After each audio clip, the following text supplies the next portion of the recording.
पहला लक्ष्य है कि बीजेपी को हरा देना है। गाजीपुर के बीएसपी सांसद ने दावा किया है कि अगर जनता का मूड नहीं हुआ तो वह 2024 के लोकसभा चुनाव नहीं लड़ने का निर्णय भी ले सकते हैं, लेकिन इन सब के बीच उनका एक ही लक्ष्य है, भाजपा की हार। सांसद अंसारी ने कहा कि वह पुरजोर कोशिश करेंगे कि बीजेपी की हार गाजीपुर ही नहीं बल्कि बलिया, मऊ, आजमगढ़, चंदौली सरीखे पूर्वांचल के अन्य सीटों पर 2024 के लोकसभा चुनावों में हो जाए। अफजाल अंसारी ने कहा कि अगर जनता का मूड उनके चुनाव लड़ने को लेकर बना कि उन्हें चुनाव नहीं लड़ना चाहिए, वह चुनाव नहीं लड़ने का निर्णय भी ले सकते हैं। 2024 के लोकसभा चुनाव नहीं लड़ने का निर्णय से उनके राजनीतिक लक्ष्य में कोई बदलाव नहीं आएगा।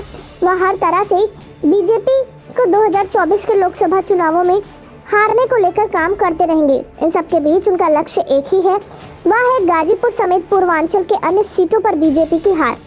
2024 के लोकसभा चुनावों को सुनिश्चित करना। सांसद अंसारी ने दावा किया कि वह राजनीतिक रूप से अपनी बलि दे करके भी यह सुनिश्चित करेंगे कि बीजेपी की हार पूर्वांचल में हो जाए।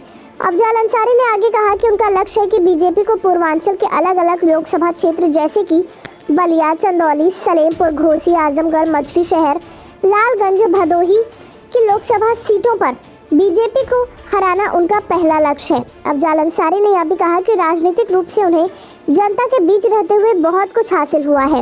वह मोहम्मदाबाद विधानसभा सीट से 4 से 5 बार विधायक रह चुके हैं, वहीं 1 से ज़्यादा बार संसदीय चुनाव भी जीत चुके हैं।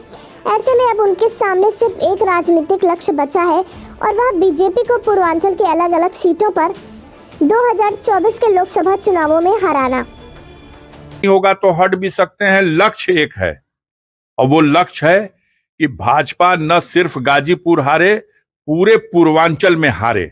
हम अपनी बलि दे करके भी भाजपा को हराना होगा, तो गाजीपुर नहीं पूरे पूर्वांचल में, उनको चंदौली में, उनको बलिया में, उनको सलेमपुर में, घोसी में, आजमगढ़ में। पहला लक्ष्य है कि बीजेपी को हरा देना है।